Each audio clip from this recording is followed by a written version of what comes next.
ישו זה נוטריקון ימח שמו וזכרו. זה ביטוי אולי הקיצוני ביותר שיש. ימח שמו וזכרו, ראשי תיבות שלו. לנוצרי הם קוראים יהודי משיחי. אלא הנוצרי שמתחפש ליהודי. תורידו את הכיפות, שקרנים שכמותכם. יש משהו בחינוך שלנו שישו איזו דמות אסורה כזו, ודווקא האסור מושך, כן? הדור של ההורים שלי לא היה מעז להתקרב לברית החדשה. כל מי שבא ומעז לדבר טובה בישו, אפילו אם היא טובה מאוד מינימלית בחברה היהודית, ישר יתקפו אותו, ישר יבואו אליו בטענות, ישר יגידו לו, תשמע, אתה מאותם אלה שמנסים ליצור תנועה מתבוללת וכו' וכו', כן? אך האם לא הגיעה העת לראשונה מזה 2000 שנה לספר על ישו לא מפי מאמיניו הגויים, אלא מאחיו בני עמו, ישראלים דוברי עברית כמוהו? לא בנחר, אלא כאן על אדמת ארץ ישראל, מקום הולדתו ומותו. אולי זה יעזור סוף סוף להבין מי הוא היה, מה הוא רצה.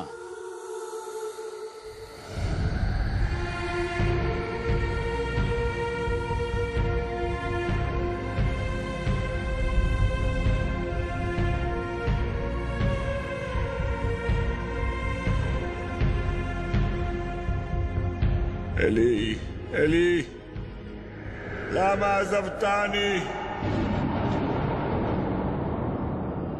אני יודעת שיש כאלה שלא מאמינים בקיומו, אבל אני חושבת שיש יותר מדי סיבות להניח שהוא כן היה קיים, שהוא כן פעל ושהוא כן נצלב.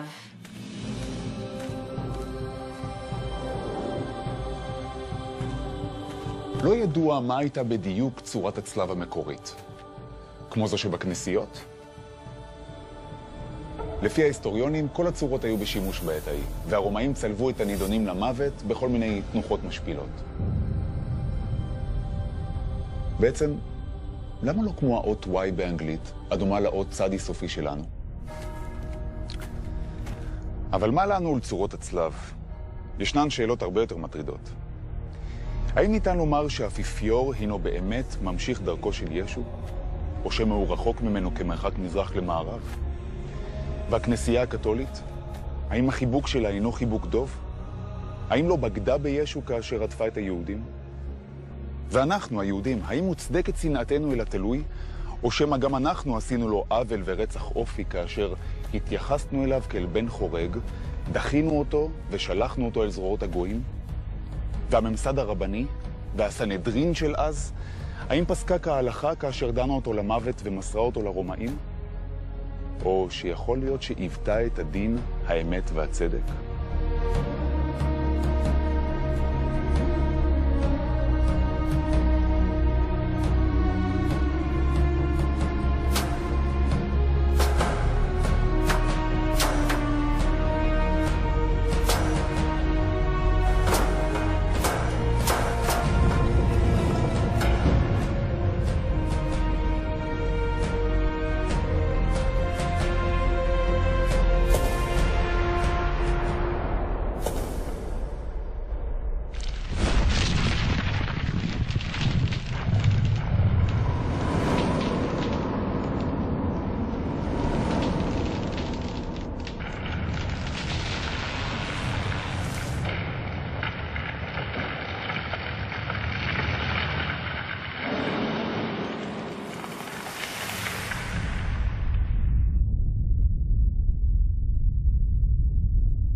על הצלב, כמה שאנחנו יכולים לדעת, כתוב מלך היהודים, וזו האשמה שאפשר שהיא האשמה הרשמית כלפיו מנקודת המבט הרומית, לא מנקודת המבט הכהנית.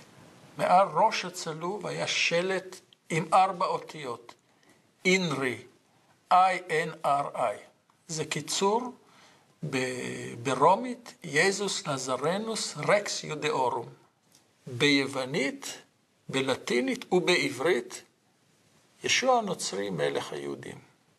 הרומאים בכך רצו להשפיל גם את ישוע וגם את היהודים, להגיד, הנה זה המלך שלכם, תראו איך הוא נראה. ראשי הסנהדרין נחרדו מהכתובת הזאת מעל ראשו של הצלוב, וביקשו מהמושל הרומאי פילטוס לשנות את הנוסח. פילטוס סירב. הוא הרי לא ידע עברית. בלטינית או ביוונית אין משמעות לראשי התיבות INRI ו-INBI, אך בעברית יש מי שדקדק על קוצו של וו החיבור וטען כי האותיות הראשונות של 4 המילים ישוע הנוצרי ומלך היהודים יצרו את השם המפורש י'-K ו'-K. אם תיכנס לכנסיות, לא אחת ולא שתיים, אתה תראה את הצלב, את הצלוב, עם אינרי למעלה, ובנוסף לזה תמצא חלון ויטראז' ששם הטטרגרם, 4 אותיות השם המפורש. בעברית, י' ה' ו' ה'. היהדות נמצאת במאבק תמידי עם הנצרות. היהדות טוענת שהנצרות מבקשת לרשת אותה שלא כדין ולסלף את דרכה. העולם הנוצרי רדף את העם היהודי בשם ישו במשך 1000 שנה בצורה מאוד אכזרית. זה חשבון ארוך מאוד שיש לנו עם הנצרות ההיסטורית. אבל ישו עצמו, ישו היהודי של זמנו, בהרבה מובנים צריך להסתכל עליו כפי שאנחנו מסתכלים על בר כוכבא. בר כוכבא היום לא נתפס כמשיח בידי אף אדם נורמטיבי. לעומת זאת, יש הנוצרי, הוא חי וקיים ובועט מבחינתנו כיהודים. אני רואה אותו כלוחם אמיץ, נחוש, שמוכן למסור את חייו כדי לגאול את עמו.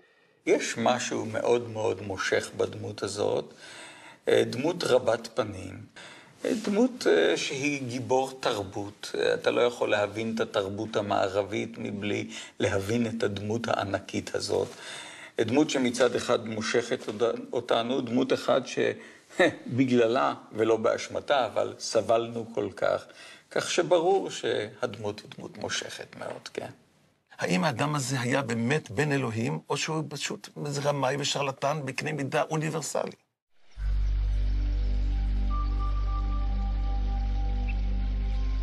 אז מה בעצם אנחנו יודעים על ישו?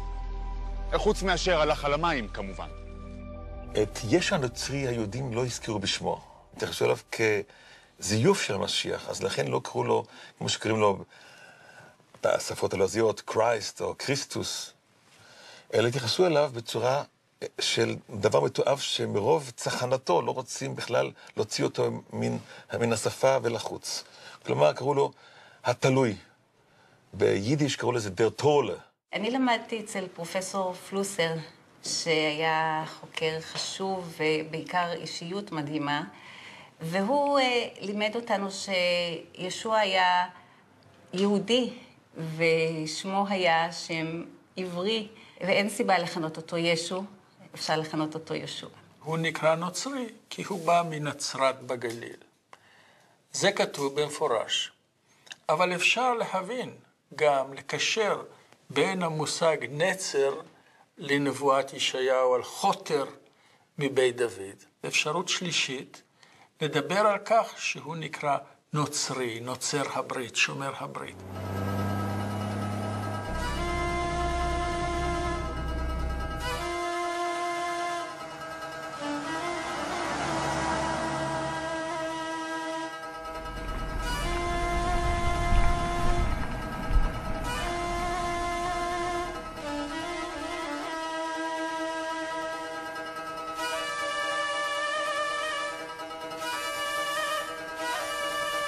דחירן לטב, מנחמה ישוע סהדה ומנחמה, ובעברית זכורים לטוב המנחם ישוע שמת על קידוש השם ומנחם. המשך הכתובת נמחק, אבל יש לנו כאן הממצא הארכיאולוגי האחד ויחיד שניתן לשייך לישוע נוצרי ובתוך בית כנסת של יהודים.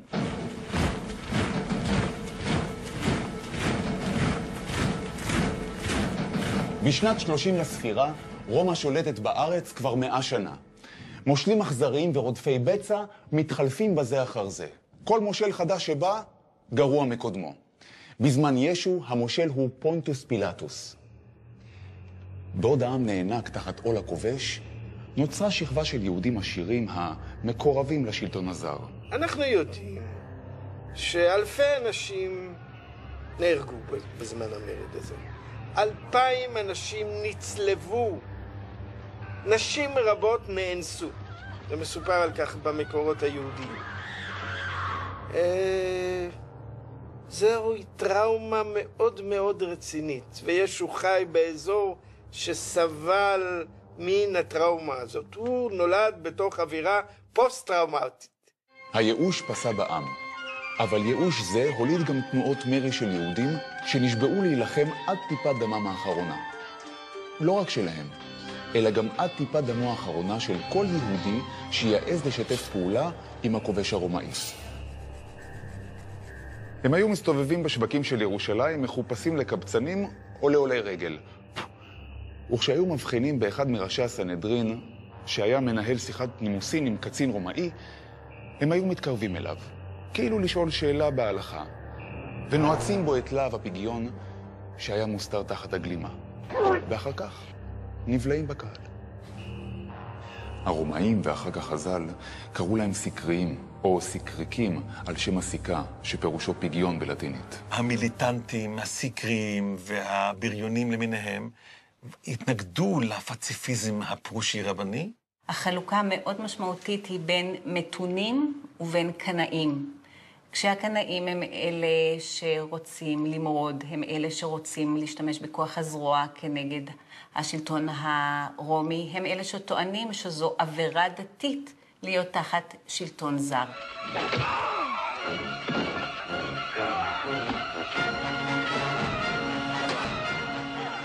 העימות הרעיוני בין שני המחנות ליווה את העם עשרות בשנים. פילוגים ומחלוקות הרסניות הובילו למלחמות אחים. רומא השליחה רבים מהמורדים כטרף לאריות כדי לשעשע את חיילי הקיסר, בעוד הממסד הפרושי-רבני הרג עצמו באוהלה של תורה, ולמעשה הפקיר את הקנאים להילחם לבדם מול הרומאים.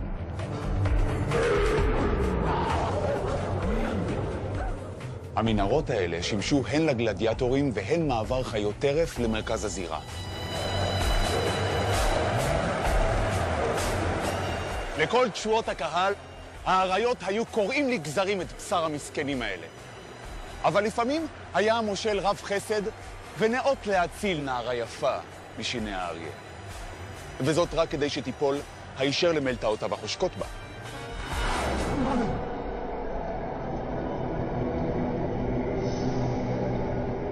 בשני ספרי הקודש של הנצרות הקרואים בפיה, הבשורה על פי מתי והבשורה על פי לוקאס, מסופר על לידת ישו ועל העץ המשפחתי שלו.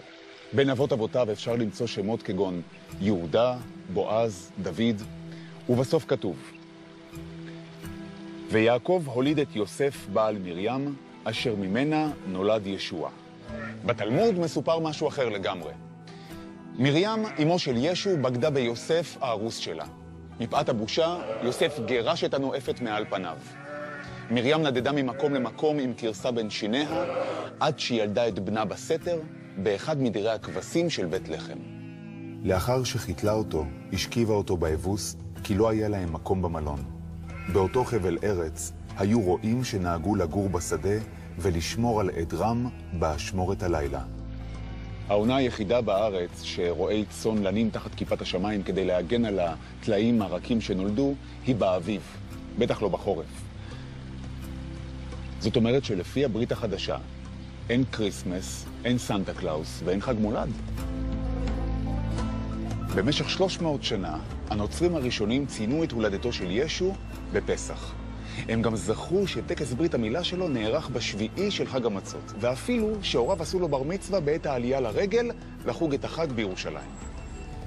כשהורדוס מת ב4 לפני הספירה, התינוק של מרים כבר היה לפחות בן 2. מכאן שישו נולד כ7 שנים לפני הספירה השגויה של הכנסייה הקתולית. ביהדות, בפרט בספרות המאוחרת, אנחנו מוצאים הרבה דיונים על כך שכן היה ממזר או לא היה ממזר. עכשיו, כמובן, זה מזמין אחר כך את כל החכמולוגים ואת כל המתנגדים לבוא ולומר, נו טוב, מדובר בממזר. כן, ספר תולדות ישו, אותה מסורת יהודית מנגחת, מתנגדת, ברור שעשתה שימוש במוטיב הזה. בברית החדשה מסופר כי ישו נולד מרוח הקודש. כנראה שאמונה ורציונל לא תמיד ערים בכפיפה אחת. אבל גם בתנ"ך יש דברים שאי אפשר להסביר אותם על פי ההיגיון. לפי ספר בראשית, האדם הראשון נברא מעפר, וחווה נוצרה מצלעו. אז מה כל כך מפריע לאמונה היהודית שאישה תתעבר מרוח הקודש? הרי כשאישה תורמת את רחמה לקדוש ברוך הוא, חצי עבודה כבר נעשתה, לא? הוויכוח התיאולוגי בין היהדות והנצרות היא לא סביב הממזרות שלו. זה תופעת לוואי נוספת שבעם, כמובן, אם מוסיפים את הדימוי המגונה שהוא ממזר, אז זה מרחיק יותר אנשים מלהתפתות לנצרות. אז לידת בתולין או לידה טבעית? ישו בן נואפת או בן אלוהים? ממזר או קדוש? בעיניי הנושא של אחדות האל הוא מרכזי גם בתנ"ך וגם בברית החדשה. בברית החדשה עצמה, בדברי ישוע עצמו, יש לנו את הפסוק שמע ישראל אדוני אלוהינו אדוני אחד. אין פה ריבוי של אלים. המושג שילוש הוא מושג מאוחר, הוא מושג כנסייתי, הוא מושג דוגמטי של הכנסיות הנוצריות. המושג שילוש הוא כלל וכלל איננו נזכר בברית החדשה. זהו היכל הספר. כאן מוצגים חלק מאלפי שרידים של מגילות וכתבי יד קדומים שנתגלו במערות קומראן סביב ים המלח. קשה מאוד לקרוא בזכוכית מגדלת. באחת המגילות, הקרויה צוואת יוסף, מופיעה שורה מוזרה. והנה נולדה מיהודה בתולה, וממנה יצא תלה תמים. היהודים האלה אהבו לכנות תינוק בשם תלה. ובהמשך הפסוק כתוב שהתינוק הזה יסיר את חטא העולם. על מי מדובר כאן? ישנה פרשנות שזאתי כוונה לכך שזה בן האלוהים. אמונה שקצת נראית לנו משונה היום, אבל אנחנו מוצאים אותה בכמה זרמים וכמה חיבורים, שבן אנוש יכול לעלות לשמיים ולהישאר כבן אנוש ולפעול שם. אותו אדם עצמו, באותו שיר עצמו, שהתגלה בין מגילות קומראן, משווה את עצמו באופן ברור וחד משמעי לעבד הסובל של ישעיהו. והוא אומר, ומי נבזה כמוני? ומי עוד כמוני חדל אישים?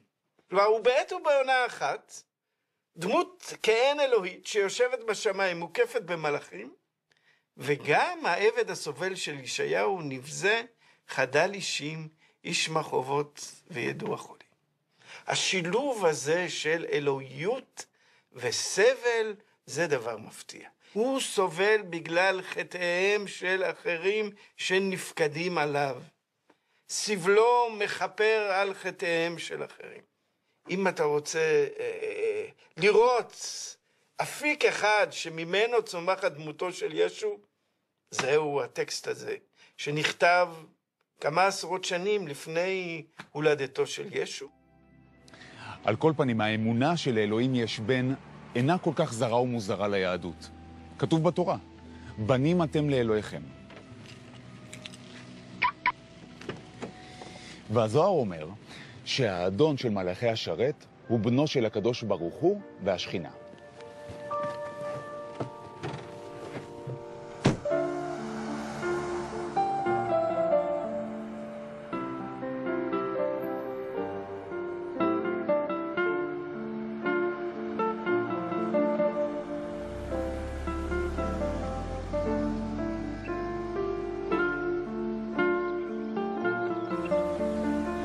למעשה, כאן הכל התחיל. בכפר נחום, על גדות ים כנרת, החל ישו לבשר לעם את בשורתו. אט-אט השמועה על אודות הרבי המשונה הזה הלכה לפניו בכל האזור. ברוך אתה, אדוני אלוהינו מלך העולם, אשר קידשנו במצוותיו וציוונו להתעטף בציצית. בשבתות, ישו היה מתעטף בציצית ונושא את דרשותיו בפני באי בית הכנסת. רבים המתפללים הוקסמו מכישרונו לפרש את הכתובים בצורה פשוטה ומבריקה בעת ובעונה אחת. וזאת בניגוד לפרשנות הרבנית פרושית, המסורבלת והמנוכרת להלכי הרוח בעם. הניכור היה הדדי. בעוד הרבנים הפרושים בזו לאנשי הגליל והדביקו להם את כינוי הגנאי בורים ועם הארץ, הגלילים אימו עליהם בחזרה בנשיכת חמור. הבשורה של ישו עיקרה עוסקת בסליחה וכפרה. שאנשים יחזרו בתשובה מחטאיהם, וזה כמובן אמור להביא לגאולת עם ישראל. לא תמיד קבלת הפנים לישו הייתה אוהדת. פעם אחת הוא אפילו נזרק מבית הכנסת בבושת פנים. אין נביא בעירו. קודם כל המסר שלו היה מאוד מאוד חתרני ומהפכני בכך שהוא הפך את הערכים על ראשם, שאמונה והתנהגות מוסרית יש להם ערך, הם לא במקום, אבל יש להם ערך אפילו יותר מאשר המוסכמות של הלכה ולימוד תורה. תלמידיו הראשונים של ישו היו שמעון ואחיו אנדרי. ישו ביקש מהם לעזוב את סירת הדייג שלהם ולהצטרף אליו להיות דייגי אדם.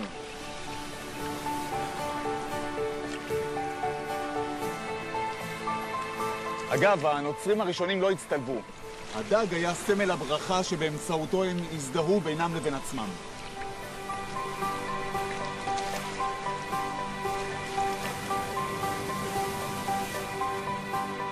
מה היה המעמד של המצוות באותם השנים? זה שאלה בפני עצמה. מה היה המעמד של התורה שבעל פה, שהייתה בהתהוותה במאה הראשונה, או בתקופתו של ישו? זה גם שאלה בפני עצמה. אבל הוא שמר מצוות. בתקופת בית שני, אפילו אם תרצה, אולי עדיף לדבר לא על יהדות, אלא על יהדויות. זאת כמה שהמילה נשמעת משונה, משום שהיו הבדלים כל כך עמוקים בין הזרמים השונים, כך שלפעמים הוויכוחים לגבי ההלכה בין ישו לבין סביבתו, הם הוויכוחים שהם בדיעבד נראים כאילו ישו יוצא נגד ההלכה, כאשר בעצם ישו עדיין פועל בסביבה כשההלכה עדיין לא נקבעה, והוא אחד מהגורמים בעיצוב ההלכה. כבר יש יהדויות רבות, כבר יש הלכות רבות, כבר יש תפיסות עולם רבות ותמיד היו. אחדות העם היהודי תלויה ביכולת שלנו להבין שאחדות נובעת מריבוי של ייחודיות. אי אפשר לגהץ את הייחודיויות השונות של היהדויות השונות ולהגיד יש יהדות אחת. אין יהדות אחת. יש אחדות יהודית אחת של ייחודים רבים.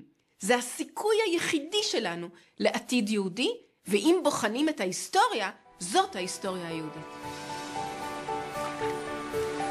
ישו חלק על הממסד הדתי של תקופתו לא רק בנושא של תיאולוגיה ואמונה, אלא גם בענייני ההלכה הקשורים לחיי היומיום של עם ישראל.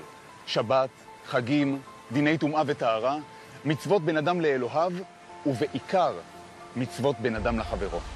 הוא האמין בשמירת כל מצוות התורה, אבל האמין שניתן לתת להם נוסח אחר, נוסח הלב, נוסח הרגש, נוסח הרחמים.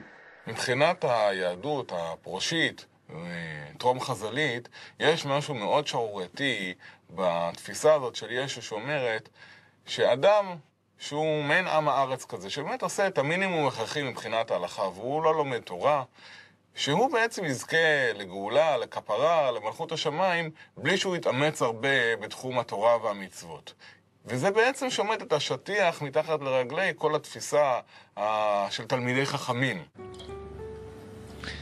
פעם אחת ניגשו אל ישוע סופרים ופרושים מירושלים ושאלו אותו, מדוע עוברים תלמידיך על מסורת החכמים ואין הם נוטלים ידיים לפני הסעודה?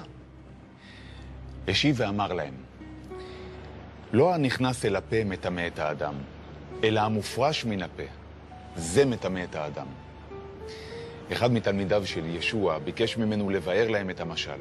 השיב ישוע, אינכם מבינים שכל מה שנכנס לפה יורד אל הבטן וממנו מופרש להפרשות? אבל הדברים היוצאים מן הפה נובעים מן הלב, ואלה מטמאים את האדם. כי מן הלב נובעות מחשבות רשע, רציחות, ניאופים, חמדנות, עדויות שקר וגידופים. אבל אכילה בלא נטילת ידיים אינה מטמאת את האדם.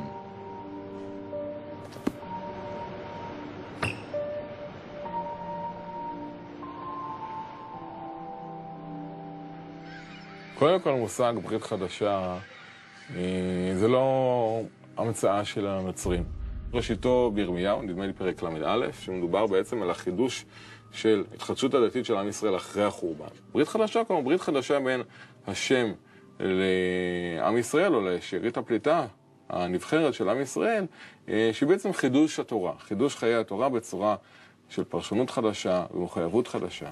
עבודת האדמה, הנוף של הארץ, הצומח והדומם, היוו השראה למשליו של ישו. הרבה פתגמים השגורים בפינו היום, כגון טול קורה מבין עיניך או אין נביא בעירו, מקורם במשלים האלה. בהומור, בכישרון רב על גבול הגאוניות, ישו העניק למושגים פשוטים לכאורה של החיים בכפר מורכבות ומשמעות עמוקה. בשבת השנייה לספירת העומר עבר ישוע בשדה קמה. באותה העת תלמידיו היו רעבים והחלו לקטוף שיבולים למולל אותן בידיהם ולאוכלם. ראו זאת הפרושים ואמרו לו, הנה תלמידיך עושים מה שאסור לעשות בשבת. בטרם נפרד מהם, ישו סיכם דבריו באמרתו המפורסמת, השבת ניתנה לאדם, ולא האדם לשבת. הוא יצר דוגמה של דרך חדשה בתוך היהדות, לא מחוץ ליהדות, הוא לא יצא מן היהדות. אין ספק שהתנועה היהודית הבראשיתית של הנצרות הייתה שונה באופן מהותי מהנצרות כפי שמוכרת לנו, מכל גרסאותיה, אם הפרוטסטנטית, הקתולית, או הפרבוסלבית, או היוונית, אורתודוקסית. היא הייתה מאוד יהודית. הנוצרים הראשונים, התלמידים של ישו, בחייו ולאחר מותו, הם היו יהודים לכל דבר, והיה חשוב להם להיות חלק אינטגרלי מעולם היהודי, וכך הם ראו את עצמם. הנצרות צומחת מתוך היהדות, היא בבסיסה בשר מבשרה של היהדות. אבל הדבר שאולי הכי מצביע על היחסים בין יהודים נוצרים ליהודים רגילים באותה תקופה, זה שהם התפללו באותם בתי כנסת. אותם יהודים נוצרים, אוהבי קריסטוס כפי שרומא קרא להם, היו גורם מתסיס. ומבחינת השלטון הרומאי, ישו היה מורד במלכות וראש המסיתים שנצלב כחוק. הצירוף יהודים נוצרים גרם לא פעם להרמת גבה. הוא נשמע לכאורה פרדוקס. מה זה יהודי נוצרי? או יהודי או נוצרי. אבל חשוב לזכור שבאותה תקופה נוצרי לא היה שם של דת, אלא שם תואר. בדיוק כמו שאומרים היום יהודי חרדי או יהודי חבדניק. ההבדל היחיד בינם לבין אחיהם היהודים היה זיהוי המשיח וזמן הופעתו.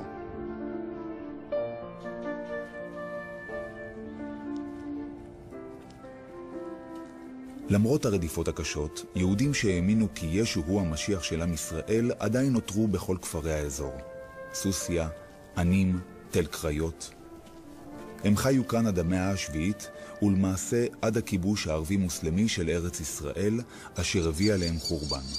אני כיהודי מאמין, כל יום מתבטא שאני מאמין באמונה שלמה, בביאת המשיח, ואף על פי שיתממע, עם כל זה אחכה לו בכל יום שיבוא. ואז ביום אחד הוא צריך לבוא, הרי כשיבוא, הוא יבוא. הנושא של משיחיות, הנושא הזה תוסס בתוך העם בצורה רחבה מאוד. הנושא הזה עולה בין אם מדברים על משיח חילוני, כפי שדיברו על הרצל כמשיח חילוני, על בן גוריון כמשיח חילוני, ובין אם מדברים על המשיחיות של לובביץ', שאנחנו רואים את השלטים שלו בכל פינה, על משיח עכשיו וכו'. כל התהליך הזה של ציונים, שאני עוסק בהם לפחות, שברובם, אם לא בכולם, הם בעצם חילונים. הריחוק שלהם מהדת, ההתרחקות שלהם מהדת, מאפשרת להם לשקול מחדש את העמדה שלהם כלפי ישו. וכאשר הם בוחנים את העמדה שלהם מחדש כלפי ישו, בלי כל המטען הדתי, הם מגלים איש אחר שהם יכולים להזדהות איתו. ישו הנוצרי היה לדעתי אחד מהרבנים המועילים ביותר ביהדות של ימי הבית השני. והצג רואה בישוע דמות משיחית. והוא אומר ככה, הוא אומר, לך אל הגליל, אין גוף לך עטוף, ואל תגיד, הוא תלוי שם, מת, עלי אילן. הוא תלוי באמצע העולם וצופה עד סוף כל הדורות, בסופו של עולם. וגדולים געגועיו לארץ ישראל, והוא ישוב לארץ ישראל בטלית, שהייתה על כתפיו בעומדו לצליבה. הוא יעלה למועד גאולת העולם בסוף כל הדורות, כמנורה העולה ונזר בן דוד על ראשו הקדוש. דברים יותר מפורשים מזה קצת קשה להגיד. ישו ביקר קשות את רדיפת הכבוד של הרבנים. הם אוהבים את מושב הראש בסעודות ובבתי הכנסת וברכות שלום בשווקים. הם עושים את כל מעשיהם כדי להיראות לבני אדם, בהתהלכם לבושי גלימות, בהרחיבם את התפילין שלהם ובהגדילם ציציותיהם. הוא לעג להתעסקותם בדברים תפלים ולא בעיקר. מסננים את היתוש ובולעים את הגמל. נותנים מעשרות ממינטה ושבט וחמון ומזניחים את הדברים החשובים יותר שבתורה, את הצדק, את החסד ואת האמת. והכי חמור, הוא ראה בהלכה של הזרם הפרושי רבני פרשנות מוטט ומטעה של כתבי הקודש. לדעתו, מהות התורה היא ואהבת לרעך כמוך. לעומת אמרתו על דרך השלילה של הלל הזקן, מה ששנוא לך אל תעשה לחברך, ישו התאים את דרך החיוב, מה שאתה רוצה שיעשו לך, עשה לרעך. בשל התהדרותם של הרבנים בתואר חכמים ותלמידי חכמים, ישו כינה אותם בביטוי החריף, מורי דרך עיוורים לעיוורים שהרגיז אותם מאוד. הם ראו בכך פרובוקציות מכוונות, וישו נתפס אצלם כעושה צרות סדרתי שיש להיפטר ממנו. הם אמרו שהוא שרלטן, מין גורו שמאפנת את חסידיו השוטים. ישו לא נשאר חייב והטיח בהם שהם מעמיסים על העם מסע כבד מנשוא של חומרות וטילי טילים של דקדוקי הלכה שהרבנים עצמם אינם מסוגלים לקיים. בקיצור, חיי העם הפכו לבלתי נסבלים.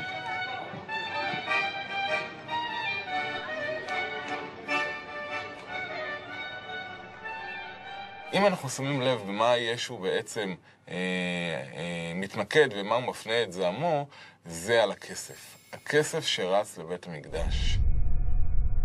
אז מה פירוש שוחר ישראל? האם זה מפני שישו התריע נגד השחיתות והתאווה לעוצמה ולכסף הרוכשת בין כותלי ההיכל? אולי זו הסיבה שההנהגה הירושלמית פיתחה עוינות כלפיו. לעתים עוינות זו הפכה לשנאה יוקדת, כאשר הוא לא הסתפק בעימותים מילוליים. יום אחד, בעת עלייה לרגל בחג הפסח, הוא הרחיק לכת ונקט באמצעים די אלימים. עם חבורת התלמידים שלו, הוא הפך את שולחנות החלפנים והסוחרים, גירש את ציבור הקונים וצעק עליהם שהפכו את בית המקדש למאורת גנבים. כך כתוב. כשהסוחרים אמרו שהתלוננו עליו אצל משטרת המקדש, הוא חזר מצויד בשוטים והצליף בהם ללא רחם.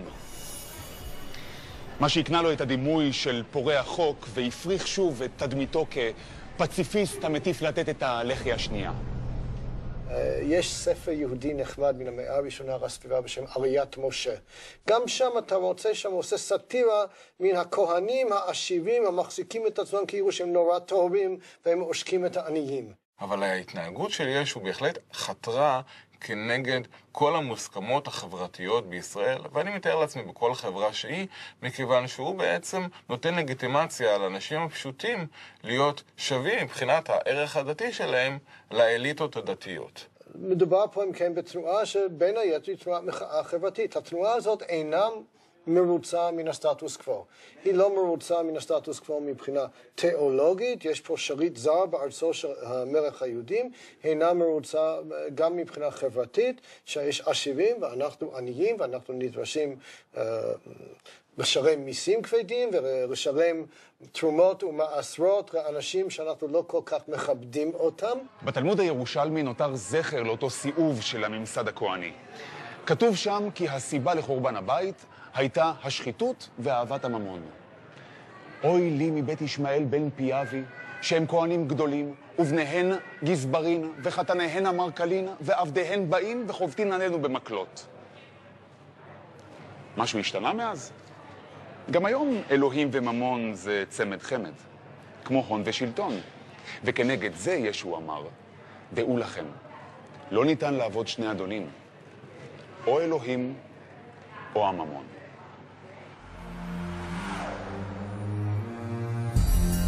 בעוד הרומאים ניהלו את ענייני המדינה, הכהנים ומשרתי הקודש היו עסוקים ברדיפת בצע, שוחד ושלמונים.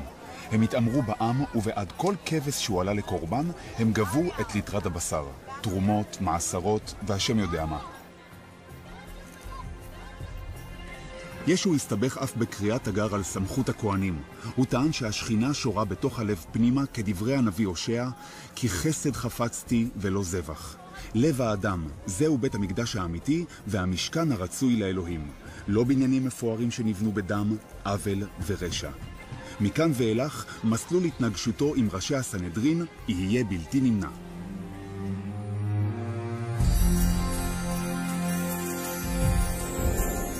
כאן יהיה לגמל לעבור דרך קוף המחט, מאשר ייכנס השיר אל מלכות האלוהים. אשרי העניים, כי הם ירשו את הארץ. אשרי ברי לבב, כי הם יראו את אלוהים. אשרי הנרדפים בגלל הצדק, כי להם מלכות השמיים. אשרי התמימים המאמינים לדברי הטמטום האלה. ובינתיים הרשעים והבוגדים חוגגים. אני לעומתך רוצה צדק פה, בעולם הזה, לא בעולם הבא שלך. אל תחשבו שבאתי לבטל את התורה או את הנביאים. לא באתי לבטל כי אם לקיים. אמן, אומר אני לכם, עד אשר יעברו השמיים והארץ, אף יוד אחת או תג אחד לא יעברו מן התורה, בטרם יתקיים הכל. רומא זונה הגדולה! עוד ננקום בך!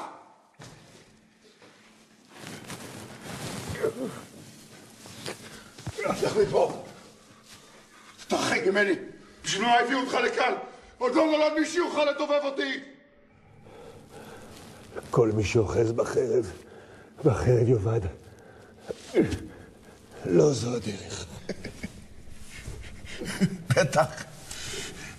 עוד משטף אחד, זה מה שחסר לי עכשיו. אז מהי הדרך? שנהפוך לעבדים? והאנשים שלנו לשפחות מין שלהם? בשביל זה אבותינו נלחמו נגד היוונים, כדי שהרומאים יוכלו לרמוס אותנו ולשלוט בנו. אולי נגיש להם גם את הלחי השנייה?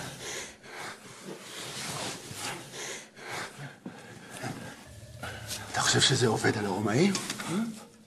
יש להם בכלל מצפון? כל אדם נברא בצלם. היו רחמנים כאשר גם אביכם רחומו. כל המרחם על האכזר סופו להתאכזר אל הרחמן. פו על פילטוס ועל הסנהדרין. אל תשפוטו למען לא תשפטו. דברי הבל. מי הם שישפטו אותי? נולדתי בן חורין וכך אני אמות. על מה המחזה? השם הזמני הוא הבשורה על פי ברבא. המחזה כולו מתרחש בכלא, 24 שעות לפני ההוצאה להורג. מצד אחד יש לנו את יהושע בן יוסף, זה שסולח על חולשות אנוש, שמוכן להיות קורבן בשביל התליין שלו. מצד שני, יהושע בר אבא, הלוחם, זה שרואה בצדק ללא פשרות את חזות הכל, שנשבע לנקום בכובש הרומאי ויהי מה. אבל יכול להיות שמדובר בשני צדדים באישיות של אותו אדם. למה דווקא מחזה על ישו? תראה, לדעתי, מדובר ביהודי אמיץ שנאבק בדרכו הייחודית, בממסד פוליטי ודתי מושחת ומסואב. תראה, זה שהסנהדרין מסרו אותו לידי הרומאים, זה לא רק בושה וחרפה מוסרית, זאת הפרה בוטה של דין תורה.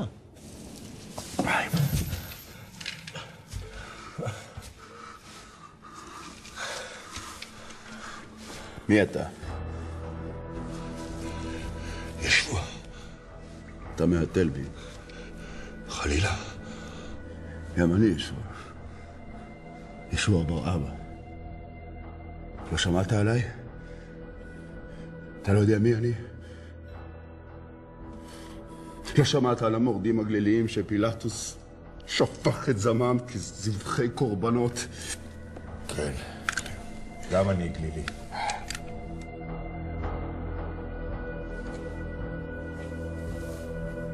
תראה לי את הפרצוף שלך. אתה ישוע, מה? בן יוסף. אבל הרוב מכירים אותי בתור ישוע הנוצרי.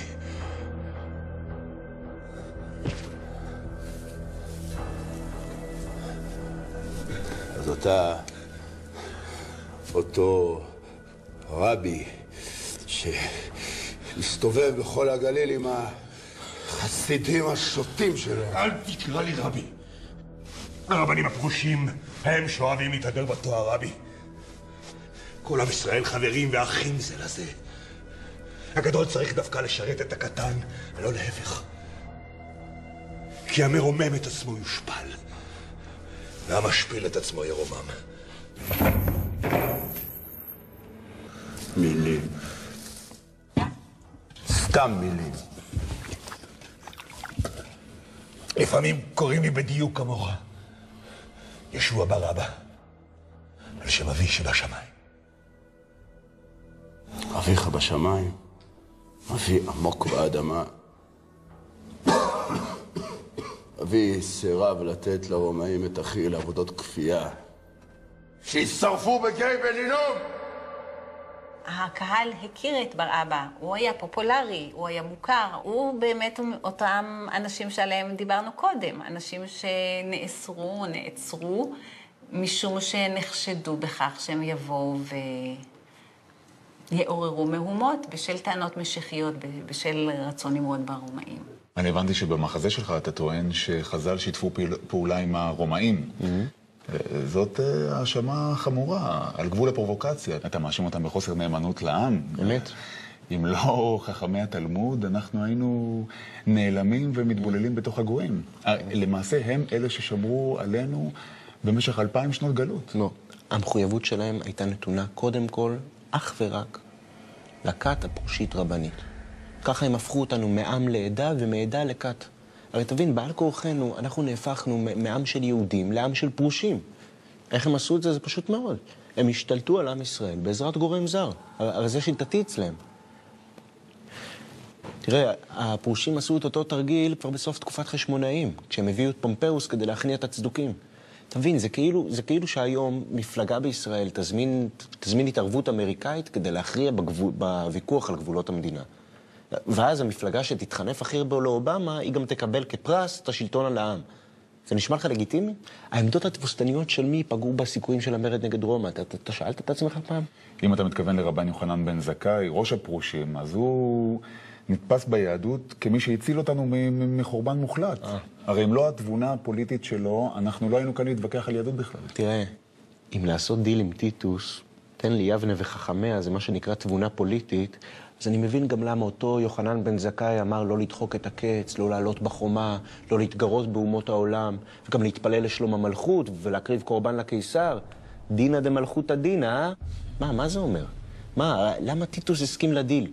כדי להפוך אותנו מעם גאה ומרדן לעדר כנוע. ככה קל יותר לשלוט. תראה, איפה כל הזרמים שלי מבית שני? לאן הם נעלמו? איך זה שנשאר רק הזרם הרבני? מה, זה גזרה משמיים? מי הוציא מעם ישראל את הקנאים, את הצדוקים, את האיסיים, את השומרונים? מי אחר כך החרים את היהודים הקראים? ועל מה? על זה שההלכה שלהם הייתה קצת שונה? ואני לא מדבר בכלל על היהודים המשיחיים, שמבחינת התלמוד הם גויים גמורים. יהודי זה חברות בעם, זה לא חברות באמונה. להוציא אדם מעם בגלל אמונתו זה דבר שלא יכול להיות. רוב היהודים בעולם אינם מקבלים את ההלכה. האם הם בגלל זה הפסיקו להיות יהודים? אבל השמועות אומרות שאמרת שלא באת להביא את השלום כי אם את חרב המלחמה, לא? כנראה שטעינו לגביך לגמרי. מלחמה נגד הרוע, באמצעות אהבה. אביב שנת 34. אנשי הגליל עולים בהמוניהם לירושלים לחוג את זבח הפסח. בין העולים, ישו ו12 תלמידיו הקרובים. כנראה תפסו את ישוע במידה מסוימת כאיום לציבור מאותו סוג קנאי, אם כי כפי שציינתי קודם, הוא דווקא היה שוחר שלום. יש שחשבו שמשהו בהתנהלות של ישו היה אנטי-רומאי. אפילו היו כאלה שקראו לו ישו הקנאי. אז ישו פציפיסט או לוחם מחתרת? מהי האמת?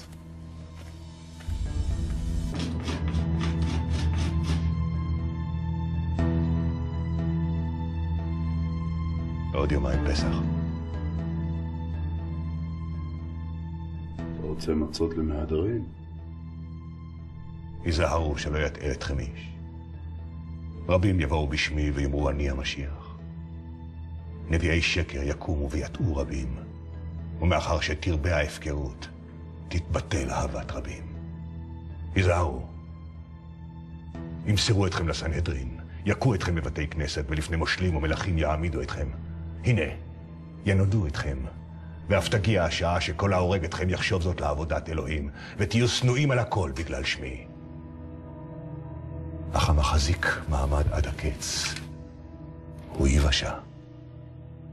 ארמון הורדוס, לשכת הגזית של הסנהדרין, בית המקדש. השנה ניכרת תכונה מיוחדת. תגבורת של חיילים רומאים הוצבה במבצר אנטוניה. אבל הצרות מתחילות כשהוא מגיע לירושלים, כשהוא מגיע לבית המקדש. כשבבית המקדש הוא מתפקד כנביא זעם, שהוא מדבר על כך שבית המקדש הוא מושחת, והוא מדבר על חורבנו. ישו נעצר והובא למשפט או שימוע בפני סנהדרין שבראשה עמד יוסף קייפה הכהן הגדול. והשאלה היא, מה הוא עשה ומה הוא חטא? כתוב בברית החדשה שלאחר התייעצות, הסנהדרין פסק שישו בן מוות ויש למסור אותו לפילטוס. במה אתם מאשימים את האיש הזה? עשה עצמו בן אלוהים. וכי יהודי אני, קחו אותו אתם ושפטו על פי תורתכם. אין לנו רשות להמית איש, אבל תורה יש לנו, ועל פי התורה הוא חייב מיתה. הוא מסית את העם החל מן הגליל ועד כאן. הוא אוסר לתת מס לקיסר. מצאנו הוא מדיח את עמנו ואומר על עצמו שהוא משיח, כלומר מלך. אם תשחרר אותו, אינך ידיד הקיסר. כל העושה עצמו מלך מתקומם נגד הקיסר. אחר כך פילטוס שאל את ישו, אתה מלך היהודים? ענה ישו, באתי לעולם כדי להעיד על האמת. השיב לו פילטוס, מהי האמת?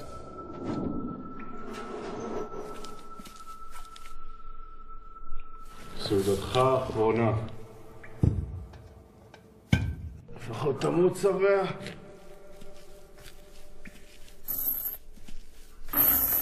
כל כלב יבוא יומו יא בן זונה! אל תקלל את אמו. ואל תחשוש מן ההורגים את הגוף. את הנפש הם לא יכולים להרוג.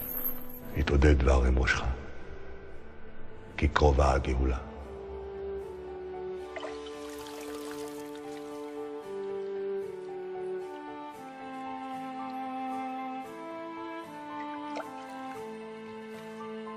מה אתה עושה?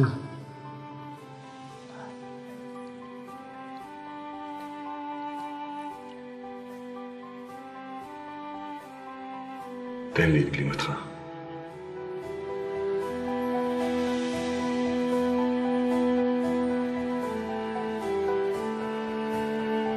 אתה לא מפחד למות? במותי אני מצווה לך את החיים. הסיפור שבאבא הוא סיפור שבו פונטיוס פילטוס במסגרת מנהג שקיים לשחרר אסיר לכבוד החג מצהיר ההמון היהודי, מכיוון שאני אינני מוצא סיבה להרשיע את ישו, תנו לי לשחרר את ישו ולא את השני הזה שהוא באמת פושע, בר-אבא, וההמון היהודי מעדיף דווקא שישחררו את בר-אבא, כן? ישו שחולל מהומות בערב הפסח, מהבחינה הזאת יכול להיתפס כמורד במלכות, כמי שרוצה להבהיר מחדש את אש המרד, ולכן דינו להיצלב. ההאשמה הזו מתורגמת במקורות שלנו למינוח יהודי שהוא המשיח. גדולי חכמי ישראל, הרמב"ן ואחרים הדגישו, משיח מת אינו משיח. לא יכול להיות שאדם שמתיימר להיות גואל, והוא מת ולא גאל את העם, הוא המשיח. זה סתירה מיני ובי. אם הוא המשיח, אז הוא צריך ליישם את המשיחיות בחייו. לא עשה זאת, והוא מת, אין הוא משיח. זו איננה עדות לכך שהוא משיח שקר. הוא לא משיח דוידי כזה שצריך לנצח מיד. לא, הוא צריך לסבול ולהיהרג. והקטסטרופה הזאת של הרג המשיח היא שלב הכרחי בתהליך הגאולה. האם ישוע צריך להתפייס? אני חושב שהוא התפייס במילים האחרונות שלו, שהוא אמר על הצלב. מה הוא אמר? לפני שהוא אמר אלי אלי למה עזבתני.